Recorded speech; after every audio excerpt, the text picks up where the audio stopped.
tienen que incluir en la grabación.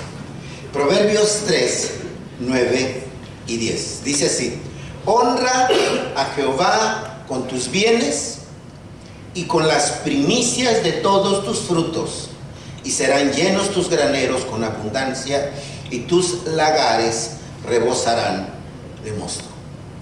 Una vez más, honra a Jehová con tus bienes y con las primicias de todos tus frutos, y serán llenos tus graneros con abundancia, y tus lagares rebosarán de mosto. Padre, gracias, Señor, por este tiempo de adoración que nos diste. Gracias, Padre, porque nos das la bendición de ver a nuestros hermanos y sonreírles y abrazarlos, estrecharlos y saber que tú has sido fiel en esta semana que hemos terminado, que vas a ser fiel esta semana que estamos empezando, Padre. Y yo te ruego en este momento, Padre, que la gracia de tu Espíritu venga sobre esta palabra que habla nuestra vida, que tú nos muestres, Padre,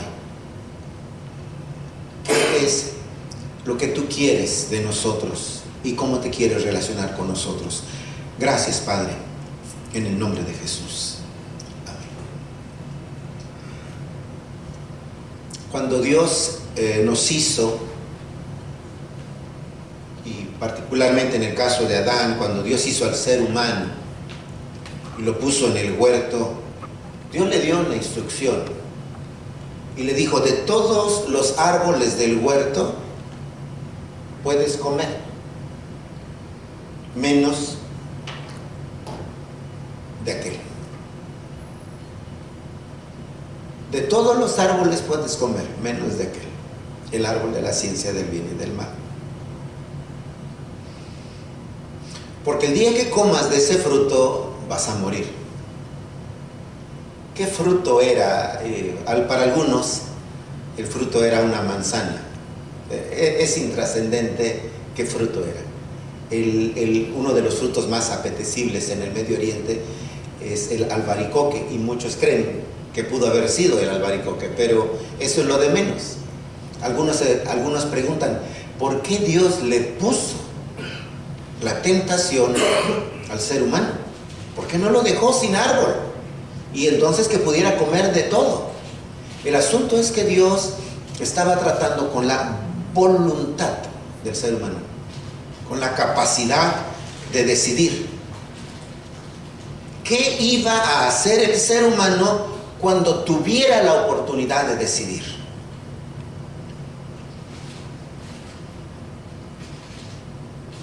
¿Iba a hacer lo que él quería porque el fruto era apetecible, o iba a hacer lo que Dios le estaba ordenando, la instrucción de Dios? Es decir, Adán o Dios, yo o Dios, lo que yo quiero o lo que él quiere. Esa era la decisión. Bueno, sabemos la historia. Ellos optaron, Adán y Eva optaron por comer del fruto prohibido y desobedecieron a Dios. Dios le había dado una instrucción que no lo hicieran, pero ellos decidieron desobedecer y lo hicieron.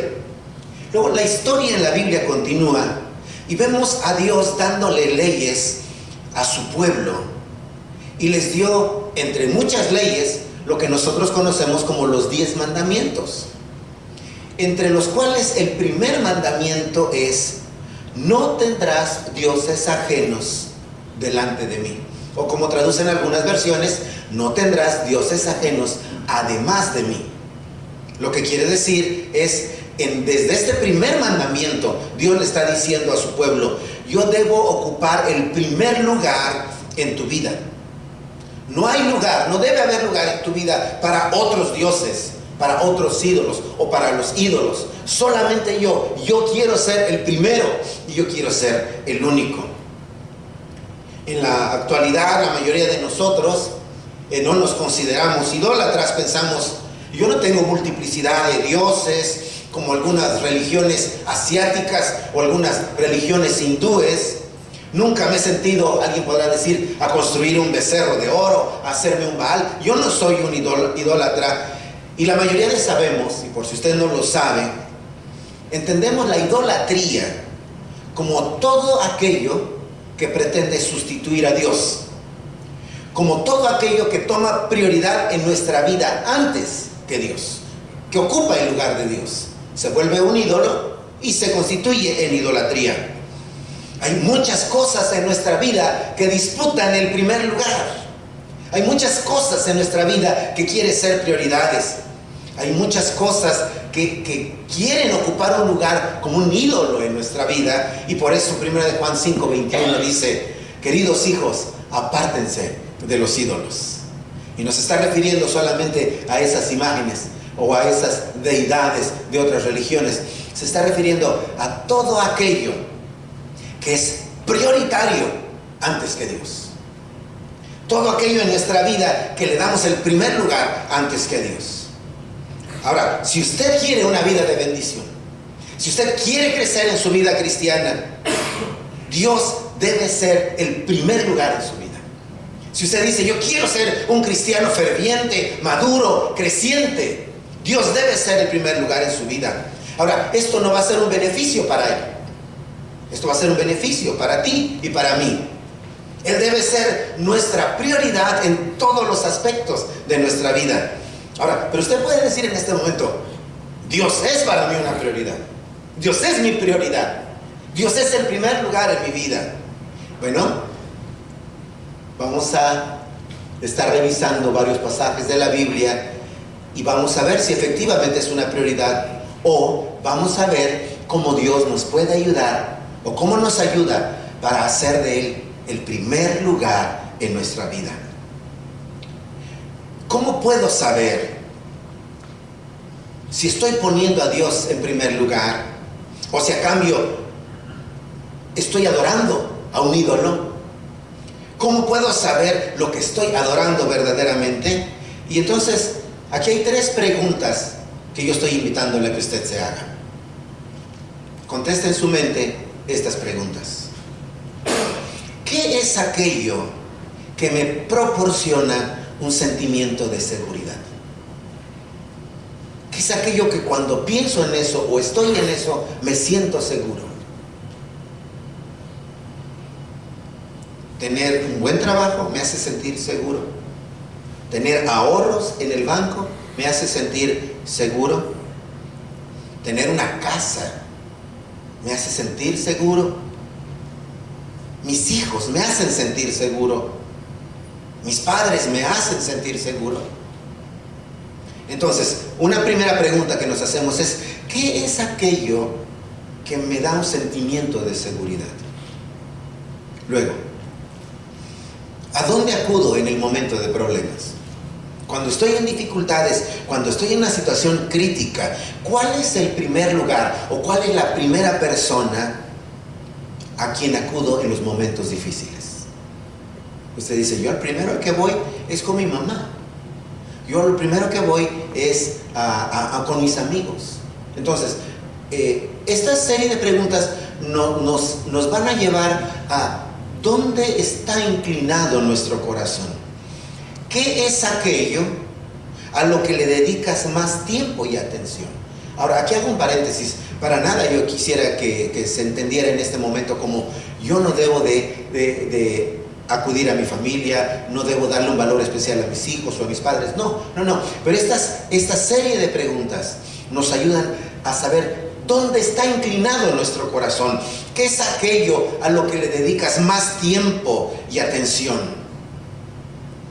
Entonces, con todas estas preguntas, aquello que usted ha respondido una vez y otra vez y otra vez, aquello que ocupa el primer lugar en su vida, entonces, ese va a ser su Dios. Ese va a ser. Porque ahí está inclinado su corazón.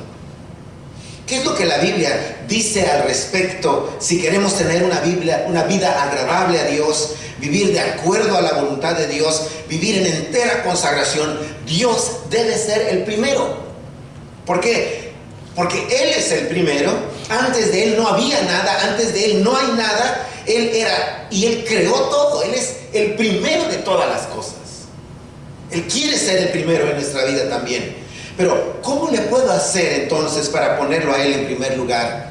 ¿Cómo mantenerme correctamente conectado y poner las prioridades en el lugar correcto?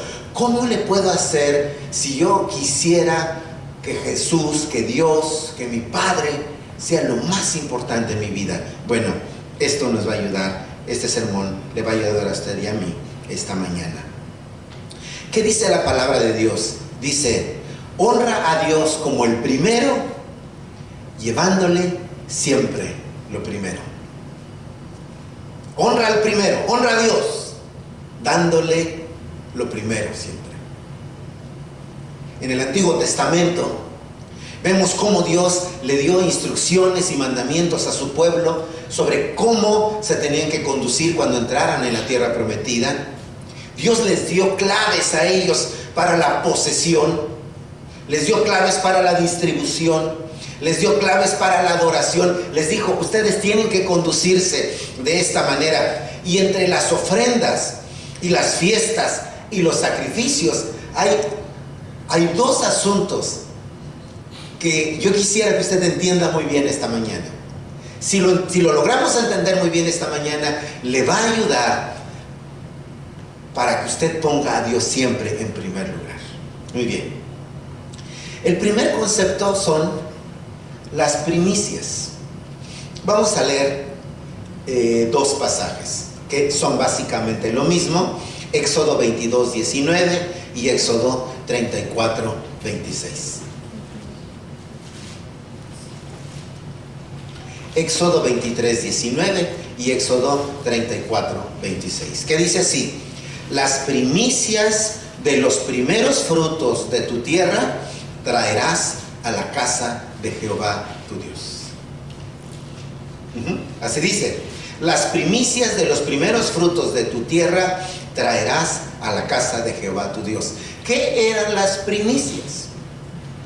Las primicias eran una ofrenda en el tiempo de la cosecha, en donde los agricultores tomaban esta ofrenda y la llevaban al tabernáculo, la llevaban al templo. Eran los primeros frutos de las primeras cosechas que habían obtenido. Entonces, llegaba el tiempo de la cosecha y esos primeros frutos lo llevaban al templo, la llevaban al tabernáculo. Esa era su primicia. Ahora, pero lo que este pasaje está diciendo es que no solo eran los primeros frutos, sino eran las primicias de los primeros frutos. Es decir, lo primero de lo primero. Cuando vayas a cosechar y cortes tu trigo, o coseches tu maíz, o tus vacas o tus ovejas de ganado, lo primero que tú coseches, tráelo al templo. Esa es la instrucción de Dios para el pueblo de Israel. Las primeras cosas son muy importantes para Dios. Ahora, yo le pregunto a ustedes, hermanos, cualitativamente, es decir, en asuntos de calidad, el primer fruto y el fruto del medio, ¿serán diferentes? Es decir, usted corta un maíz que apenas empezó a dar y corta el maíz a la mitad de la cosecha, ¿serán cualitativamente diferentes? Casi creería yo que no. Casi creería que básicamente es lo mismo. Entonces yo me pregunto a mí, ahora le pregunto a usted, ¿por qué? Si el fruto primero o el fruto del medio o tal vez el fruto último sea cualitativamente similar, ¿por qué Dios pide el primero? ¿Por qué lo pide primero? Va más, otra pregunta. ¿Iba Dios a degustar? ¿Iba Dios a probar físicamente o iba a consumir el fruto? ¿Qué dicen? ¿No? Otra vez la pregunta. ¿Por qué pide el primero entonces? ¿Cuál es el sentido de esta instrucción? En este tiempo la mayoría de nosotros no nos movemos entre el ganado y las hortalizas. ¿Cuáles serían las primicias de nosotros? ¿Qué es lo que Dios está pidiendo de nosotros? Darlo primero, hermanos, es un acto de fe. Darlo primero es un acto de fe. ¿Por qué? Porque no sabes cuánto va a venir después de lo primero. Aquí Dios nos dice, no dice, deja que tus ovejas den 9 ovejas y la 10ª tráemela. No dice así. Dice, tráeme la primera, independientemente de lo que venga después. Tráeme la primera. Es un acto de fe. Yo quiero lo primero de ti. Tú no sabes qué va a venir después, pero dame lo primero. Dame lo que llega primero, independientemente de cuántos vengan después. Se requiere fe para dar lo primero. Y ahora yo le pregunto a ustedes, ¿qué es lo primero que apartas cuando recibes una bendición? ¿Qué es lo primero que apartas cuando recibes una bendición? Bueno, la verdad es que cuando yo recibo una bendición, se puede decir, yo tengo que pagar primero 1, 2, 3, 4, 5.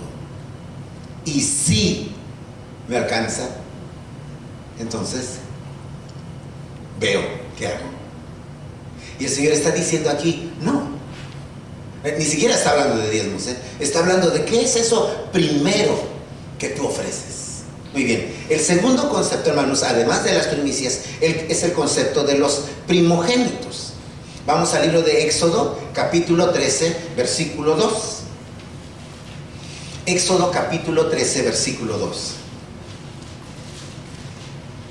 Que dice así: conságrame todo primogénito, cualquiera que abre matriz entre los hijos de Israel, así de los hombres como de los animales. ¿Qué dice su Biblia? Mío es. ¿Qué es el primogénito? Es el hijo primero. El hijo primero. De los animales primogénitos es el primer animal. Ahora, la claridad con la que Dios habla de la primogenitura es: me pertenece, es mío. 16 veces en la Escritura Dios reclama al primogénito. ¿Por qué es importante este concepto para Dios? Cuando Dios dice mío es, significaba sacrifícamelo o preséntamelo como una ofrenda. Pero había un problema, hermanos. ¿Cuál es el problema? El problema es si la primera oveja que nacía, que era la primogénita y que se tenía que ofrecer, el problema es si venía mala, si venía coja o venía sin un ojo. ¿Qué era lo que tenía que hacer la persona? La tenía que redimir. Voy a explicar ese concepto. Ahora, el primogénito, el hijo primogénito, tampoco se podía sacrificar y tampoco se podía presentar como una ofrenda. ¿Qué era lo que había que hacer? Para salvar al primogénito había que redimirlo, había que pagar por él. Entonces, ¿qué significa redimir? Redimir significa cambiar o quitar de puesto. Es decir, esa oveja primera que nació, que no merece ser presentada a Dios por la calidad como nació, porque es una oveja mala, es sustituida por una oveja buena, y entonces esa oveja está siendo redimida. ¿Me estoy explicando? Esa oveja está siendo redimida.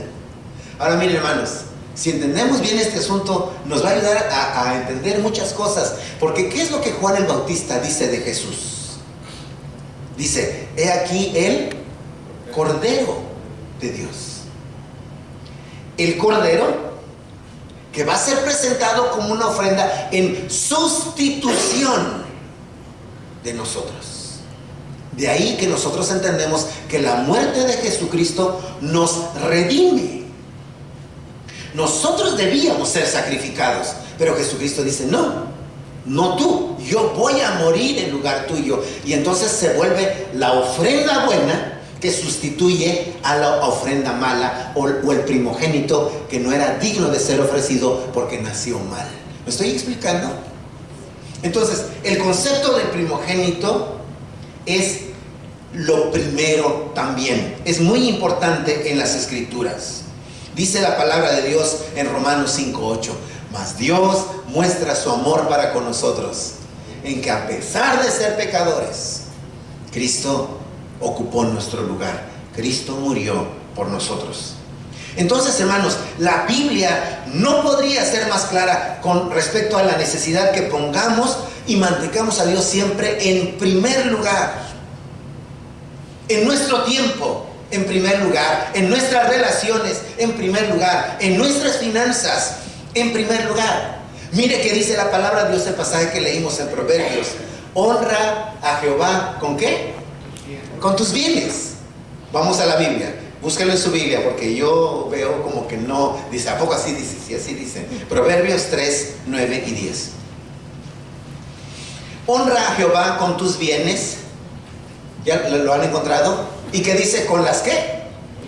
Con las primicias. Lo primero.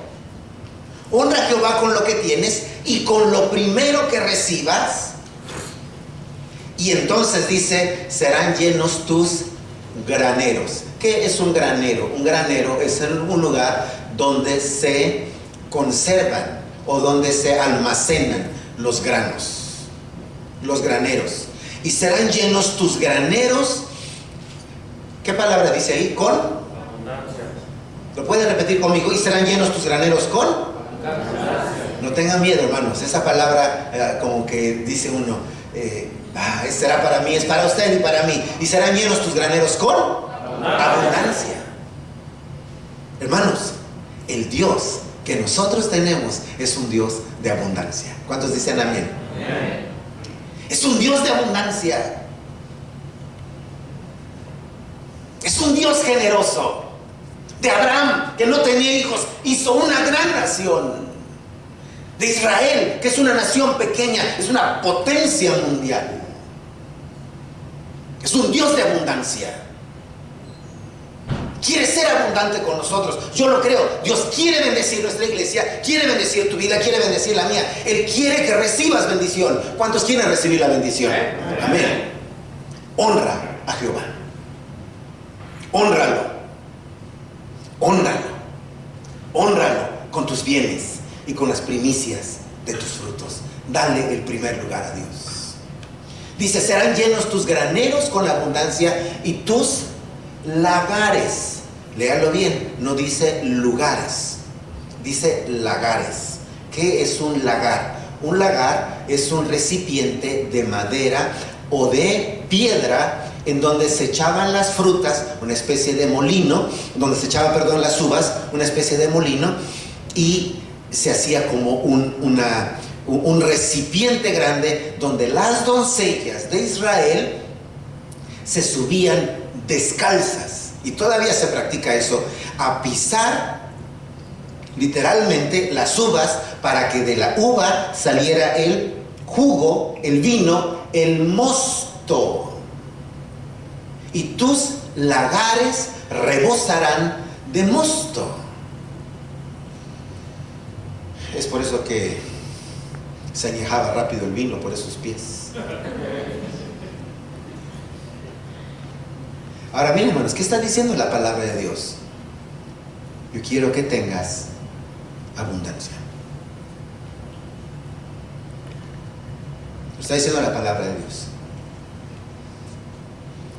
Pero ponlo a Él primero. Ponlo a Él primero. Aquí hay un patrón celestial, es decir, un modelo celestial. Ahora, pero la pregunta que usted tal vez está haciendo en este momento es, ¿por qué pide Dios? Nuestro hermano Heriberto, cuando estaba dirigiendo y llegó el momento de las ofrendas, dijo algo muy cierto, que a veces no se puede entender muy bien. Él dijo, Dios no necesita nuestro dinero. Así dijo él.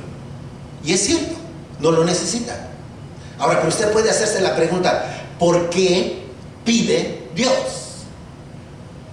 ¿Él es codicioso? ¿Es necesitado? ¿Es egoísta? Ahora, Él no está interesado en tu dinero. Él está interesado en tu corazón. Dice Dios, yo soy el dueño de todo. el dueño del mundo, del oro, de la plata.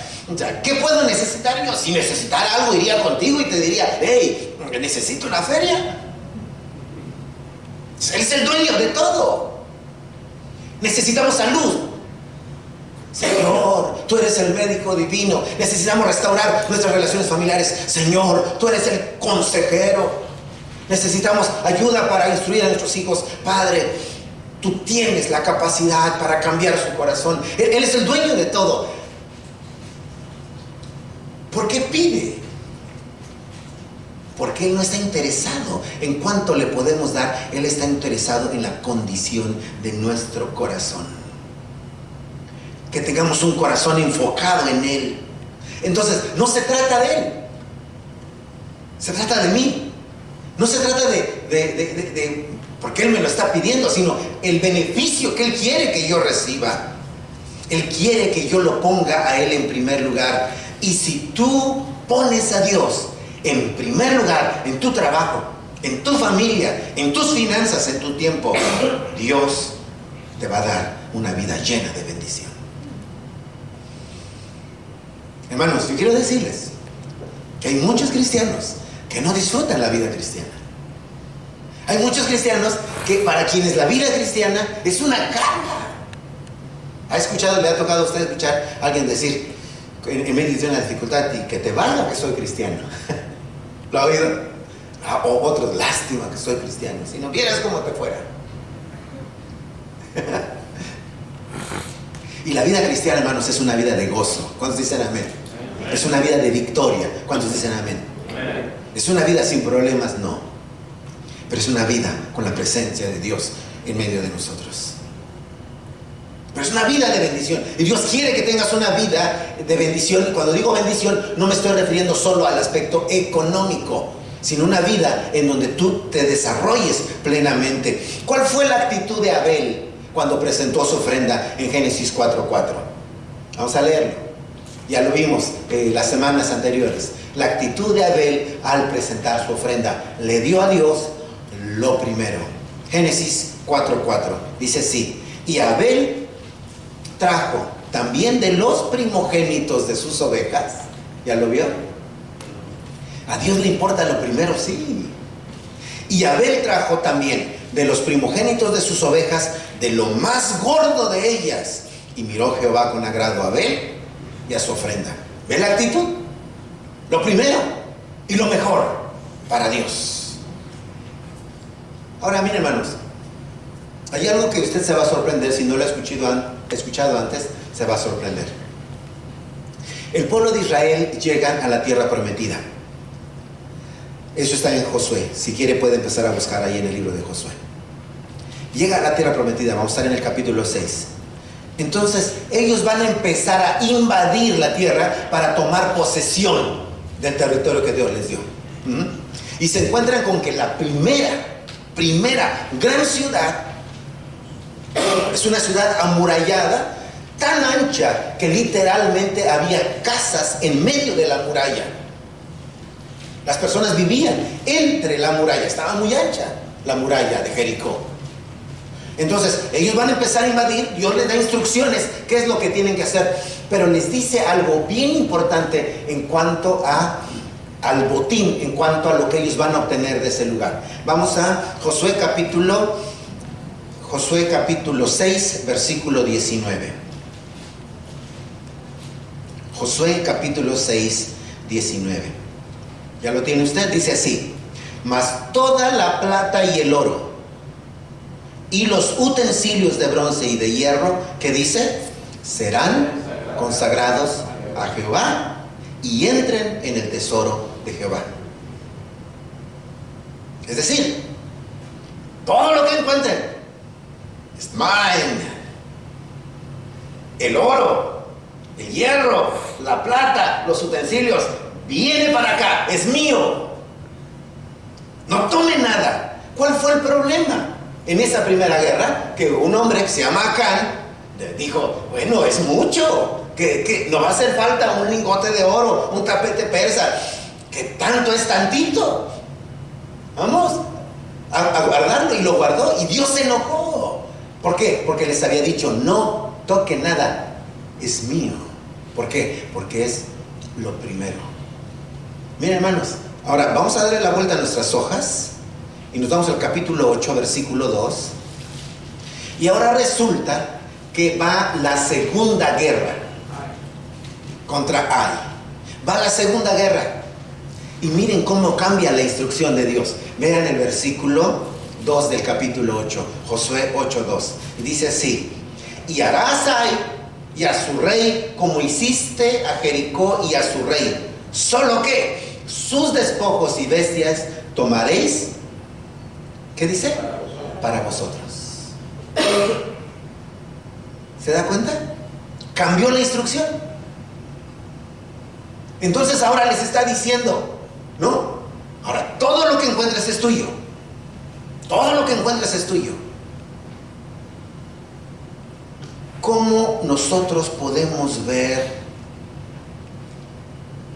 que Él quiere, no la propiedad, quiere nuestra obediencia y nuestro corazón?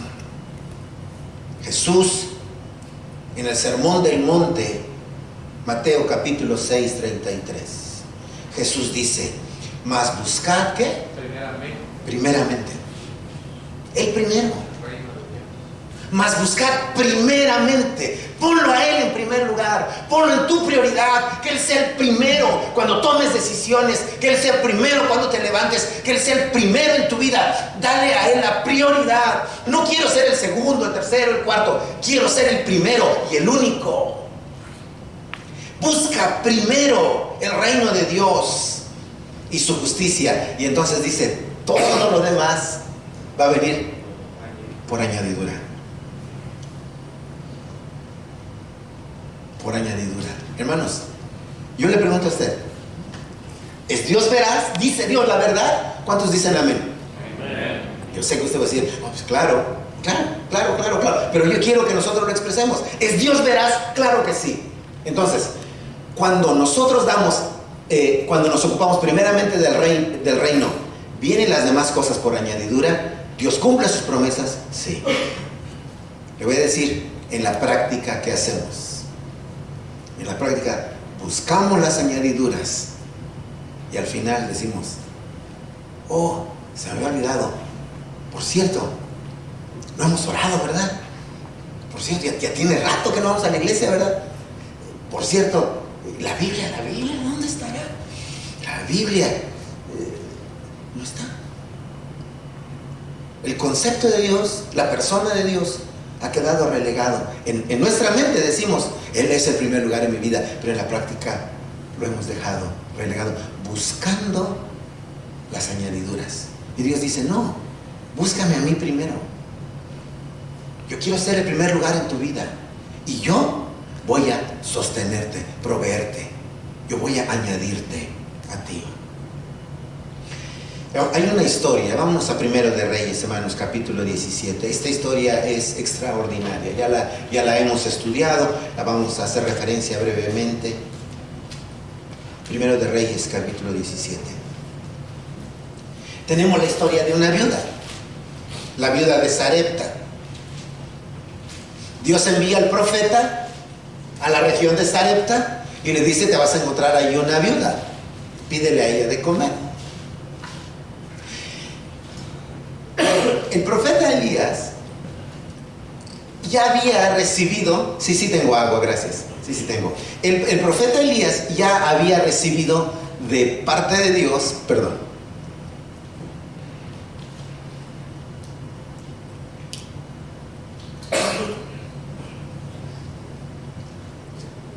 y había recibido alimento de parte de los cuervos. Hermanos, los cuervos son aves de rapiña. ¿Saben cómo matan los cuervos a los borregos, a las ovejas? ¿Han oído ustedes el dicho que dice, cría cuervos y te sacarán los ojos? ¿Lo han oído? Bueno, los cuervos le sacan los ojos a los borregos. Les pican los ojos, entonces los dejan ciegos, por supuesto, y entonces se los pueden comer, porque saben, son aves de rapiña. Los cuervos no andan repartiendo carne a domicilio. Pero los cuervos le llevaron carne a Elías. ¿Podría Dios continuar dándole de comer así a Elías? Sí, pero Dios le dice, ve a Sarepta, ahí vas a encontrar una mujer. En Sarepta no ha llovido. Entonces él va llegando a ese lugar y ve a una viuda y le dice, hey, regálame un vasito de agua. Y le dice, por supuesto que sí, señor. Y dice, oh, y por ahí te encargo si tienes pues algo para comer. Y le dice, ay, mi señor, tengo un poquito de harina y un poquito de aceite. La verdad es que vine a recoger unos leños para hacer nuestra última cena, porque es todo lo que tenemos, y dejarnos morir. Así dice la viuda. ¿Cómo? Sí, ya no tengo nada. Wow, dice el profeta. Ok. Pues ve.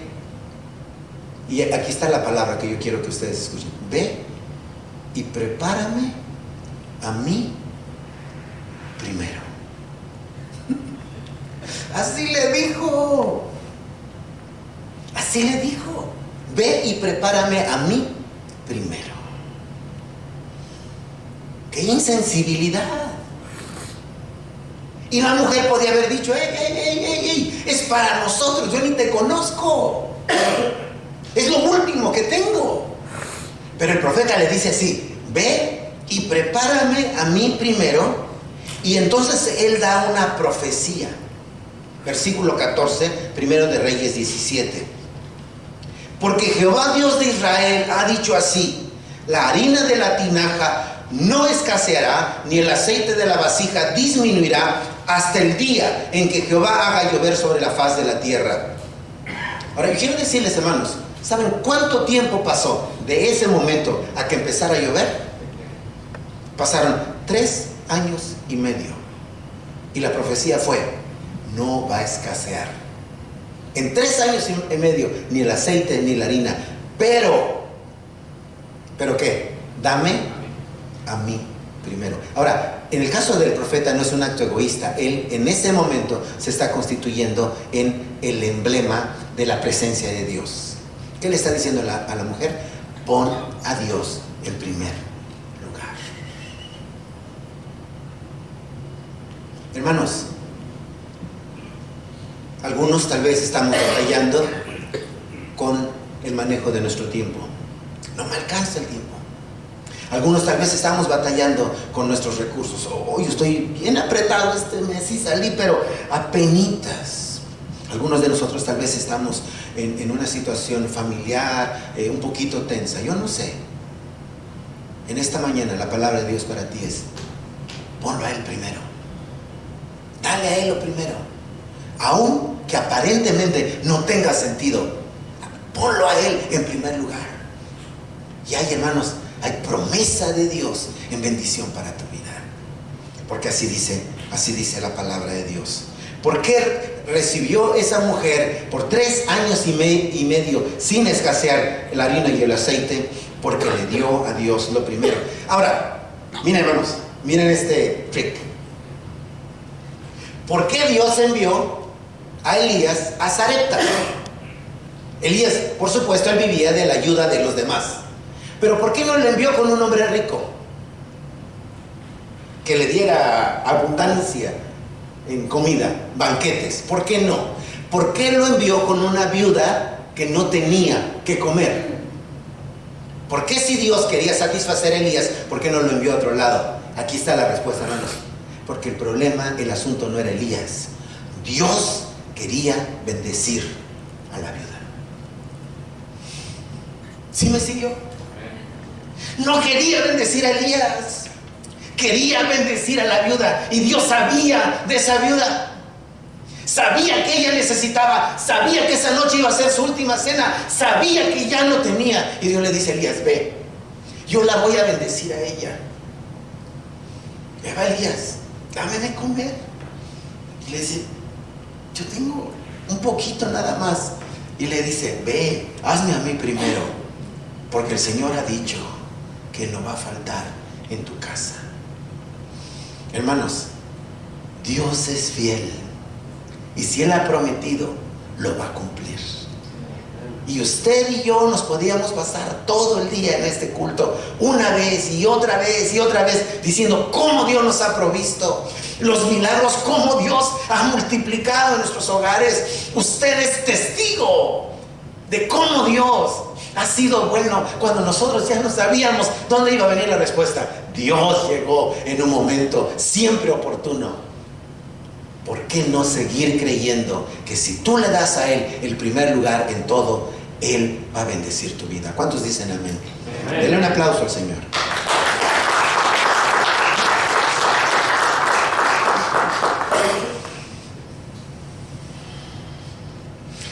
Algunas personas no ponen a Dios en primer lugar porque no tienen suficiente. Y dicen, no, es que el tiempo no me alcanza. Algunas personas no ponen a Dios en primer lugar en sus finanzas porque dicen, apenas estoy saliendo. Y cuando yo me reponga, entonces yo ahí me voy a poner a cuentas con Dios. El asunto es que no les alcanza el tiempo, no les alcanza en sus relaciones, no les alcanza en sus finanzas, porque dejan a Dios al último. Y el Señor hoy nos está diciendo, no, yo quiero ser el primero. Y el Señor quiere ser el primero en tu vida. Él quiere ocupar el primer lugar en tu vida. Y yo esta mañana yo le quiero decir al Señor, Señor, aquí está mi vida. Yo quiero darte el primer lugar. Tal vez no he confiado en ti, pero voy a confiar. Tal vez no he tomado la decisión desde cuando sé que tengo que tomar algunas decisiones, pero yo lo voy a hacer. Yo te voy a dar el primer lugar. Y sabe que, hermanos, este es un acto de fe. ¿Y qué dice la Biblia? Sin fe es imposible agradar a Dios. Este es un acto de fe. Y en esta hora yo quiero que oremos juntos. Vamos a ponernos de pie.